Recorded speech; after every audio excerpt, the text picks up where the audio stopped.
हज़रत शाह अब्दुल लतीफ़ भिटाई रहमतुल्लाह जी 281 हैं उर्स मुबारक के सिलसिले में इंतजाम जो जायज़ो वठण लाइ सूबाई सेक्रेटरी एंड चीफ एडमिनिस्ट्रेटर औकाफ फारूक शहजाद कुरैशी हज़रत शाह अब्दुल लतीफ़ भिटाई की दरगाह जो अचानक दौरो कयो।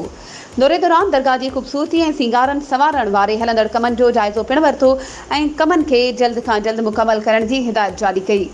सूबाई सेक्रेटरी औकाफ मीडिया से ॻाल्हाईंदे चयो त दरगाह जो जायज़ो वठण खां पोइ औकाफ के कमन खां मुतमिन न थी सघियो आहियां ऐं मूं हिदायतूं कयूं आहिनि त दरगाह जो कमु जल्द खां जल्द मुकम्मल कयो वञे। सेक्रेटरी औकाफ वधीक चयो त लतीफ़ साईं असांजो रूहानी रहबर आहे। असां पाण लतीफ़ साईं की शायरी पढ़ी हिन मक़ाम ते पहुता आहियूं। शाह साईं जो पैगाम अमन ऐं भाईचारे जो पैगाम आहे। हिन भेरे मूंखे इहा सादत हासिल थी आहे जो लतीफ़ साईं जे उर्स मुबारक में लतीफ़ साईं जे पांधेड़नि की ख़िदमत कंदासीं। उन मौक़े ते एडमिनिस्ट्रेटर औकाफ हैदराबाद इम्तियाज़ लाशारी, मैनेजर औकाफ बिटशा नूर मोहम्मद पहोड़ ऐं ॿिया पिण साणस गॾु हुआ। वधीक ख़बरुनि ऐं अपडेट्स जे लाइ असांजे चैनल खे सब्सक्राइब कयो ऐं हा बेल आइकन के प्रेस करण न विसारजो त जीअं असांजी हर नई अचण वारी वीडियो तव्हां ताईं पहुची